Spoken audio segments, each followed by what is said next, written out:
मित्रों, कर्क राशि के सभी दर्शकों के लिए कैसा रहने वाला है वर्ष 2025 का पहला महीना जनवरी। ये जानकारी आज मैं आपको दूंगा, इसलिए वीडियो को पूरा और अंत तक सुनिएगा। सबसे पहले आपसे ये कहूँगा कि कर्क राशि में ही मंगल ग्रह नीच अवस्था में है, जिसके कारण आपको थोड़ा तकलीफ परेशानी फर्स्ट 20 डेज फेस करनी पड़ेगी। शुक्र और शनि भी आपके अष्टम भाव में है, 8th हाउस। ये जो हॉरोस्कोप यहाँ पर लगी है इसमें आप देख सकते हैं कि 11 नंबर जहाँ लिखा है वहाँ शुक्र और शनि बैठे हैं, तो ये योग अच्छा नहीं है। सूर्य ग्रह छठे भाव में बैठे हैं 9 नंबर राशि के अंदर। सूर्य का छठे भाव में बैठना फर्स्ट 14 डेज तक यहाँ पर है, उसके बाद परिवर्तन करेंगे, निश्चित तौर पर आपको लाभ मिलेगा। देवगुरु बृहस्पति का कोई ट्रांजिट नहीं है, वो जहाँ 2 नंबर में बैठे हुए आपको दिखाई दे रहे हैं कुंडली में वहीं रहेंगे। और साथ में बुध ग्रह 8 नंबर में है, तो वो ट्रांजिट कर जाएंगे 4 जनवरी को 9 नंबर में, यानी कि रोग स्थान में आ जाएंगे और फिर 24 जनवरी तक इसी रोग स्थान में रहेंगे। ये एक ग्रह स्थिति है जो आपकी मुझे इशारा करते हुए नजर आ रही है। अब आपसे बात करना चाहूँगा सर्वप्रथम आपके व्यक्तित्व को लेकर, आपके मान सम्मान को लेकर के कि आखिर आपका ये कैसा रहेगा। उससे पहले आपसे विशेष आग्रह करूँगा, यदि आप हमारे YouTube चैनल पर नए हैं तो चैनल को सब्सक्राइब अवश्य करें। यदि आप हमारे फेसबुक से जुड़े हुए हैं तो आप फॉलो लाइक ज़रूर करें ताकि तुरंत सारी इन्फॉर्मेशन आप तक पहुंच सके। तो आइए, सर्वप्रथम आपको नव वर्ष 2025 की बहुत बहुत बधाई, शुभकामनाएं। उन्नति वर्धक रहे, आपकी हर संभव इच्छा की पूर्ति हो, आपका नेम फेम काफ़ी बढ़े।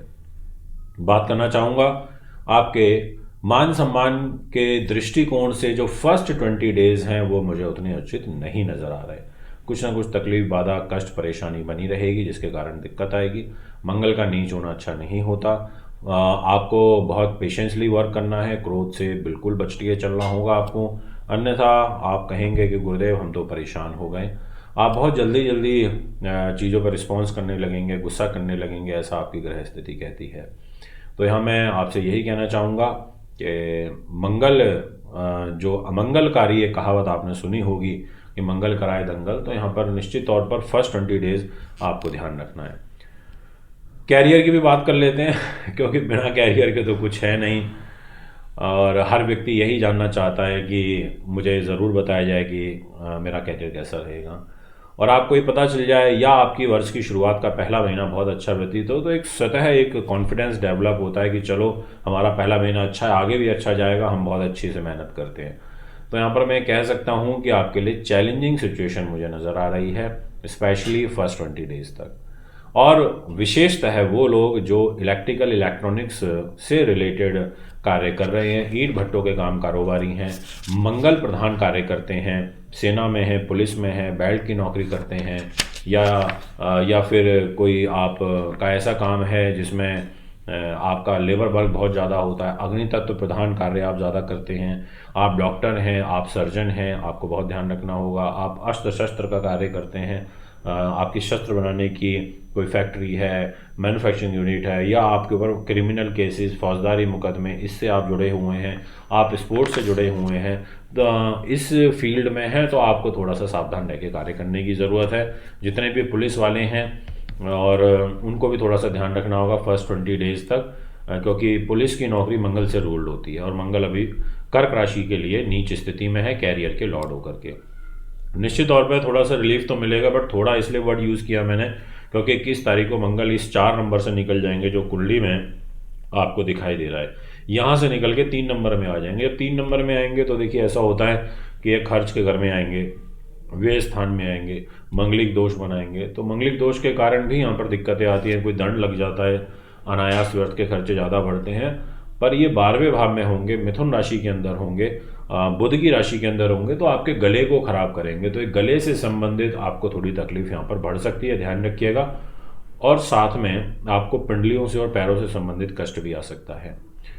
तो कैरियर के लिए ओवरऑल मेरा कंक्लूजन यही रहा कि मिला जुला रहेगा। तो फिर क्या कोई ऐसा प्लैनेट है जो आपको प्रोटेक्ट करेगा, आपको सुरक्षित करने का काम करेगा? तो मेरा आंसर ये रहेगा, बिल्कुल सूर्य ग्रह आपको सपोर्ट करेंगे 14 जनवरी से। सूर्य उत्तरायण में आएंगे, 6 महीने अपना पक्ष बदल लेंगे, मकर राशि में आएंगे, मकर संक्रांति होगी, सूर्य संक्रांति होगी, और जैसे ही यहाँ इस 10 नंबर में सूर्य का आगमन होगा, आप देख सकते हैं यहाँ पर अभी आपको 9 नंबर में दिखाई दे रहे होंगे, तो जैसे ही 10 में आएंगे तो इनका चतुर्थ केंद्रीय प्रभाव आपकी मेष राशि के ऊपर आ जाएगा। यानी कि आपके कर्म भाव पर आ जाएगा और मित्र की राशि पर आ जाएगा। तो कहीं ना कहीं सूर्य बैकिंग देने का काम भी करेंगे। और साथ में सूर्य की दृष्टि आपके मान सम्मान के घर पर रहेगी, तो 14 जनवरी के बाद सूर्य भी कुछ हद तक आपके व्यक्तित्व को सुरक्षित करेंगे। बट अब जब बात छिड़ी गई है तो कुछ बातों को लेकर के और अवेयर कर ही देता हूँ।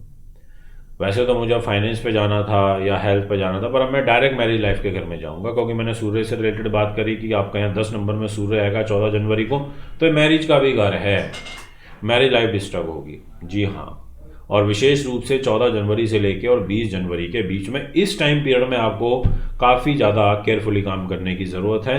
इन 6 दिनों के अंदर आपको निश्चित तौर पर कष्ट फेस करना पड़ेगा, ये मैं आपसे कहना चाहता हूँ। उत्तेजित हो जाना, गुस्सा आ जाना, शीघ्र उत्तेजितों के काम करना, डबल मंगलिक दोष का प्रभाव बनेगा, इस वजह से भी आपको आपकी टॉलरेंस पावर कम होगी। अगर आप व्यापार करते हैं पार्टनरशिप में, तो भी आपको अपने व्यापारिक पार्टनर के साथ कुछ धन के लेन देन को लेकर के परेशानियां फेस करनी पड़ सकती हैं, ये मैं आपसे कहूँगा। तो ये सारे के सारे वो पहलू हैं जो आपको ध्यान रखने होंगे, ध्यान देने योग्य होंगे। तो मित्रों, अब बात करते हैं आपके दैनिक इनकम की, क्योंकि सूर्य जब मकर राशि में आएंगे तो दैनिक इनकम में इजाफा करने की कोशिश करेंगे, ये मैं आपसे कहूँगा। और अगर फाइनेंस की बात करें तो सूर्य के पास जिम्मेदारी है रोग स्थान में, देख लीजिए जहाँ 5 नंबर लिखा है, 5 नंबर मतलब सिंह राशि, यानी कि वो धन का घर है, परिवार का घर है। वहाँ का लॉर्ड होकर के सूर्य आपको 9 नंबर में दिखाई दे रहा होगा इस जन्म पत्रिका में, जो आप ही के लिए लगाई गई है। अब यहाँ सूर्य जब 9 नंबर में बैठेगा पहले 14 डेज, तो ये पैसा तो आपका कोर्ट कचहरी में खर्च होगा, पैसा आपका व्यय स्थान, मतलब वो एक तरीके से रोग चोट वाली परिस्थितियाँ बनाएगा। पेट, आँख, हृदय, हड्डियाँ, नेत्र रोग, ऐसी सब चीज़ों से आपको बहुत ध्यान रखना पड़ेगा। ये योग यहाँ पर मुझे दिखाई पड़ रहा है। तो फिर फाइनेंस मजबूत कब होगा? फाइनेंशियल सिचुएशन आपकी 14 जैन के बाद मजबूत होगी, जब इस रोग के घर से 10 नंबर से निकल के, ये 9 नंबर से निकल के 10 नंबर में सूर्य का आगमन होगा, तो आपको रिलीफ मिलेगा। अब बात करते हैं हेल्थ की। हेल्थ पॉइंट ऑफ व्यू से तो मैं आपको यही कहूँगा कि आप थोड़ा सावधान ही रहें, और ज़्यादा डिटेल में नहीं जाऊँगा, क्योंकि देखो सूर्य तो बैठे ही हैं आपके 9 नंबर राशि में हेल्थ के घर में, और आपके 11 नंबर में बैठे हैं शुक्र शनि, वो अष्टम भाव होता है, तो ये फिर ज़्यादा अच्छा साइन नहीं है। फिर बुध भी आपकी हेल्थ के घर में आ जाएंगे दिनांक 4 जनवरी से लेकर के और अपना 24 जनवरी तक फिर यहाँ पर रहेंगे, तो ये कोई ख़ास positive sign health point of view से नहीं है। बट हाँ, एक चीज़ ज़रूर बोलूँगा आपसे, और इसको आप वेरी इंपॉर्टेंट नोट डाल करके भी लिख सकते हैं, वो ये रहेगा कि एक तो 24 जनवरी से लेकर 31 जनवरी तक ये टाइम आपके दाम्पत्य जीवन के लिए बहुत अच्छा रहेगा, और आपके व्यापारिक पार्टनर से कुछ आपके मनमुटाव दूर होंगे, कुछ दैनिक इनकम में इजाफा होगा, और विशेष रूप से उन लोगों के लिए जो कंसल्टेंट हैं। इसके अलावा 28, 29, 30 और 31 जनवरी इस टाइम पीरियड में आपका शुक्र उच्च का हो जाएगा, 12 नंबर जहाँ लिखा है वहाँ पर। शुक्र के उच्च होने के कारण है आपको काफ़ी लाभ प्राप्त होंगे।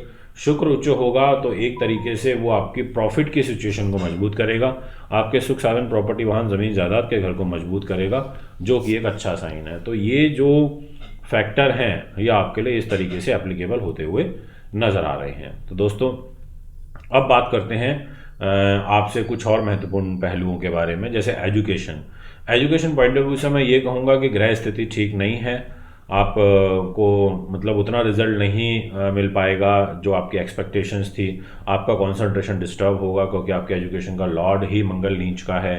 तो आपको मंगल की पूजा ज़रूर करनी चाहिए। अगर आप उज्जैन के आसपास हैं, आप इंदौर के आसपास हैं, तो आप मंगलनाथ जाके पूजा ज़रूर करिए, आप पॉसिबल हो सके तो। नहीं तो आप विशेष रूप से लाल चीज़ों का दान करिए, तांबे का दान करिए, आप लाल पुष्प, लाल मिठाइयाँ, लाल फल, ऐसी चीज़ों का, लाल मसूर की दाल का, जो ईंटें होती हैं ईंटों का दान करें। कहीं कोई आसपास घर बन रहा हो, किसी गरीब का बन रहा हो, किसी गरीब ब्राह्मण का बन रहा हो, कोई मंदिर, मस्जिद, कोई चर्च, कोई गुरुद्वारा, ऐसा कुछ हो तो वहाँ आप सेवा लगा सकते हैं, अपने धर्म अनुसार भी लगा सकते हैं, ये मैं आपसे कहूँगा। तो ये आपके लिए अच्छा रहेगा। और लाल कपड़े तो आप विशेष रूप से आपके लिए वर्जित हैं, आप मत पहनिएगा। हनुमान चालीसा, बजरंग बाण, ये सब करते रहिएगा। बात करना चाहूँगा डेस्टिनी की। तो देखिए, डेस्टिनी के घर में आपको यहाँ दिखाई दे रहे होंगे 12 नंबर राशि के अंदर राहु ग्रह विराजमान है, यानी कि वो थोड़ा स्लो तो करते ही हैं, और उस घर का लॉर्ड जुपिटर वो आपके भाग्य में का लॉर्ड होकर के आपके प्रॉफिट पर विदेश के घर पर, बड़े भाई बहन के घर पर बैठा है, तो थोड़ा सा यहाँ सिचुएशन को मैनेज करने की कोशिश करेगा। बट वही है, जैसा मैंने बोला, हर्डल्स तो हैं। उतना अच्छा ट्रांजिट नहीं है कर्क राशि वालों के लिए जनवरी के महीने में। तो दोस्तों ये है एक ओवरऑल सिचुएशन जिससे मैंने अभी आपको अवगत कराया आपके जनवरी के बारे में। अगर यदि आप भी कुंडली बनवाना चाहते हैं, अपनी दिखाना चाहते हैं, या पूजा पाठ कराना चाहते हैं, रुद्राक्ष लेना चाहते हैं, जैसे कुछ इस रुद्राक्ष बड़े स्पेसिफिक होते हैं, बहुत अच्छा रिजल्ट देते हैं, भगवान शिव से संचालित होते हैं, तो आप उसके लिए ऑर्डर कर सकते हैं, नए साल में पहन सकते हैं, अच्छा रहेगा। फिर एक बार आपके बीच में हाजिर होऊंगा, इजाज़त चाहता हूँ। नमस्कार, बहुत बहुत धन्यवाद।